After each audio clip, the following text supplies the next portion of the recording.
Assalamualaikum warahmatullahi wabarakatuh. Perkenalkan, nama saya Nur Muhammad Abrori, presensi 22 dari kelas 12 MIPA 4. Halo, nama saya Ridan Fareza dari kelas 12 IPA 4, presensi 36. Perkenalkan, nama saya Bagus Diko Prasetyo, absen 08 dari kelas 12 IPA 4. Dan yang kita bahas kali ini adalah apa sih fungsi dari lemak yang ada pada tubuh kita. Untuk pokok bahasannya, yang pertama ada pengertian lemak, yang kedua ada gliserol dan asam lemak, yang ketiga ada struktur dan sifat lemak, yang keempat ada fungsi lemak pada tubuh kita. Oke, langsung saja ke pokok bahasan pertama. Di sini saya akan menjelaskan tentang pengertian dari lemak itu sendiri. Pengertian lemak adalah senyawa molekul besar yang terbentuk dari molekul yang lebih kecil melalui reaksi dehidrasi. Lemak tersusun dari dua jenis molekul yang lebih kecil, yaitu gliserol dan asam lemak. Pokok bahasa kedua ialah gliserol dan asam lemak. Apa sih mereka? Gliserol sendiri adalah suatu hidroksi alkohol yang terdiri atas 3 atom karbon. Jadi, tiap atom karbon mempunyai gugus min OH. Nah, satu molekul gliserol dapat mengikat 1, 2, atau 3 molekul asam lemak dalam bentuk ester yang disebut monogliserida, digliserida, dan trigliserida. Kemudian asam lemak adalah asam karboksilat dengan rantai alifati panjang, baik jenuh maupun tak jenuh. Hampir semua asam lemak alami memiliki rantai tak bercabang dengan jumlah atom genap mulai dari 4 sampai 28. Di samping ada contoh ada struktur dari gliserol dan asam lemak.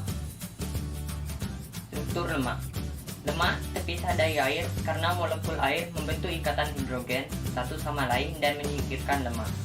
Lemak adalah senyawa organik yang terdapat di alam serta tidak larut dalam air, tetapi larut dalam pelarut organik non polar, misalnya dietil eter, kloroform, benzena, dan hidrokarbon lainnya.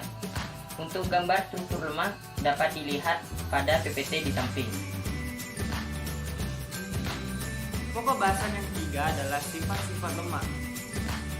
Sifat-sifat lemak yang pertama ialah tidak larut dalam air, tetapi larut dalam pelarut organik seperti eter, CH-Cl3, benzen, alkohol atau aseton panas, silen, dan lain-lain.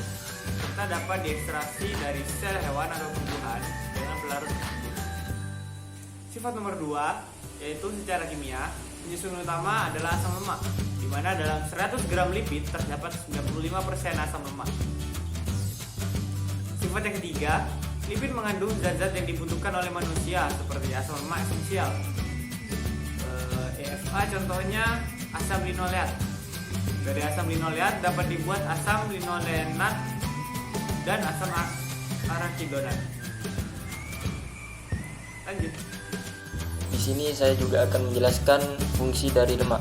Fungsi dari lemak itu sendiri adalah sebagai sumber energi metabolik yang sangat penting dalam pembentukan ATP. Lemak adalah sekelompok nutrien yang sangat kaya energi. Perbandingan nilai energi lemak dengan zat-zat gizi adalah sebagai berikut.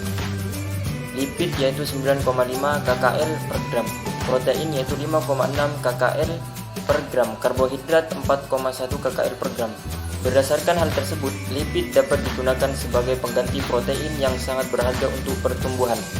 Karena dalam keadaan tertentu, trigliserida atau fat dan oil dapat diubah menjadi asam lemak bebas sebagai bahan bakar untuk menghasilkan energi metabolik dalam otot ternak, khususnya unggas dan monogastrik.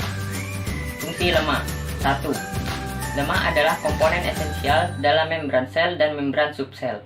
Lipid yang termasuk dalam kelompok ini adalah asam lemak PUFA yang mengandung fosfolipid dan ester sterol. 2. Lemak dapat berguna sebagai penyerap dan pembawa vitamin A, vitamin E, vitamin D, dan vitamin K. 3. Lemak adalah sebagai sumber asam lemak esensial yang bersifat sebagai pemelihara dan integritas membran sel, mengoptimalkan transport lipid karena keterbatasan fosfolipid sebagai agen pengungsi. 4. Sebagai prekursor hormon-hormon seks seperti prostaglandin, hormon androgen, dan estrogen. 5. Lipid berfungsi sebagai pelindung organ tubuh yang vital. 6. Lipid sebagai sumber steroid yang sifatnya meningkatkan fungsi-fungsi biologis yang penting. 7. Dari aspek teknologi makanan, lipid bertindak sebagai pelicin makanan yang berbentuk pelet, sebagai zat yang mereduksi kotoran dalam makanan dan berperan dalam kelezatan makanan.